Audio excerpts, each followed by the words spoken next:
When getting stronger, strength isn't always going to be linear. That said, there are a lot of different training modalities that you could utilize in order to accelerate the process that you undergo while you're getting stronger. That being said, not all training systems are created equally. Depending on what your specific goal is, you may benefit from one training method over another.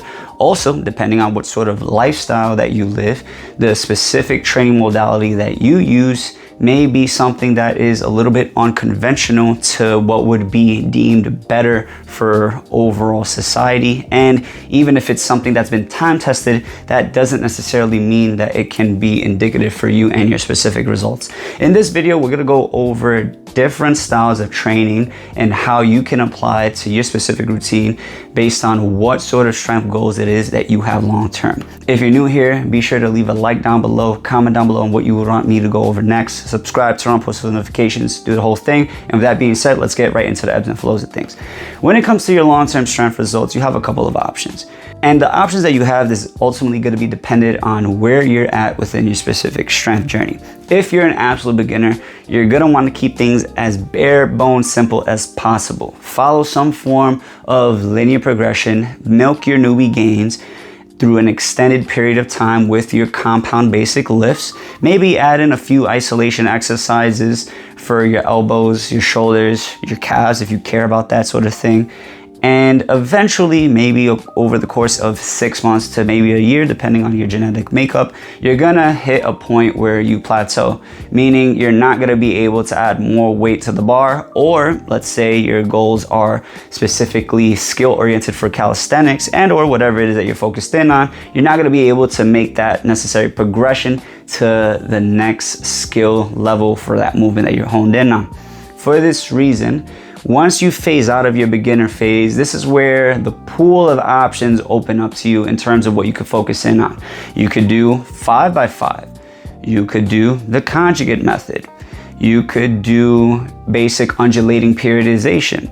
To go over a little bit more in detail what these sort of parameters look like, a 5x5 is essentially you take an exercise, you work up to a specific weight that you can manage, typically somewhere around 65 to 70% starting weight.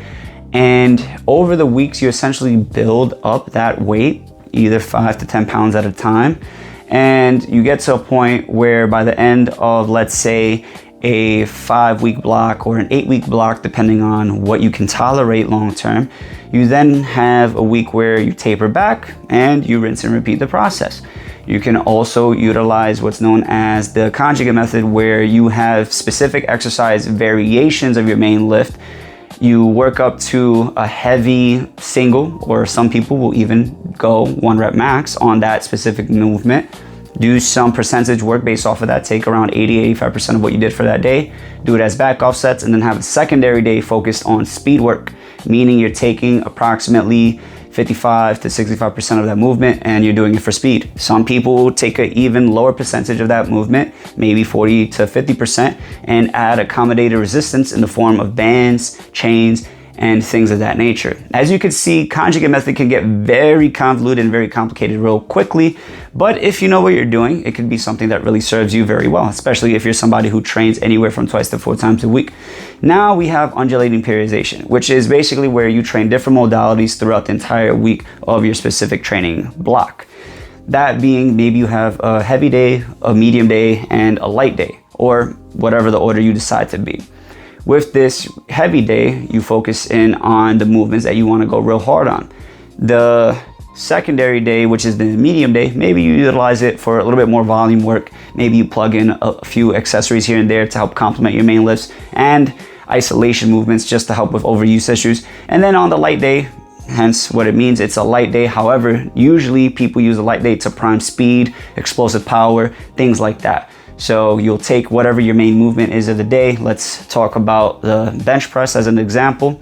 You are doing maybe 50 to 60% of that, and your goal is maybe following a specific tempo on the way down. Let's say 3 seconds on the way down. You pause on the chest, explode up as fast as you can.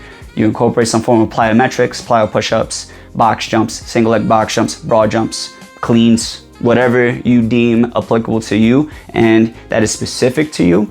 And you use that to essentially just prime your central nervous system. Once again, you can see that daily undulating periodization can also get very convoluted. However, this can serve you very well depending on where you're at within your specific training regime and your specific training journey. Lastly, a little bonus one, and this is the one that I personally like to use with my routine. This is going to be just some form of specific linear progression, very similar to like a 5x5 protocol, except the main difference is I will try to utilize this in blocks of training. Meaning one block of training, I focus in on doing more rep work. Another block of training, maybe I focus more on tempos and positions. And then another block of training will be specified towards strength and peaking.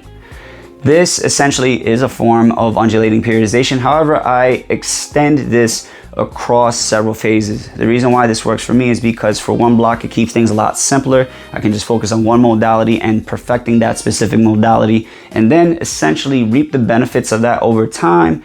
It puts my body in a position to where it's a lot better prepared for whatever demand I have to do next in the following phase. In the following phase, when I switch over to maybe more volume work or technique work or whatever it is that I'm focused in on, I will then be in a better position for that. And then it continues to kind of carry over into the next phase and the next phase and the next phase. That said, as far as how you decide to progress sets, reps, rest time, things of that nature, you can always play around with these things interchangeably. I generally like to keep my main lifts, as far as the compound lifts, with more rest time, 3 to 5 minutes, because this is what's going to allow you to maximize your force output as well as how you progress these movements. The same goes if I'm focused on calisthenics variations. If I'm somebody who's honed in on handstands, front levers, planches, things of that nature, I'm focused in on quality, volume, and sets over an extended period of time, meaning I'm putting myself in a position to where I'm perfecting my craft and I'm avoiding technical failure and muscular failure. So this way I could build in good neurological habits. So this way my body knows the best positions for those specific exercises.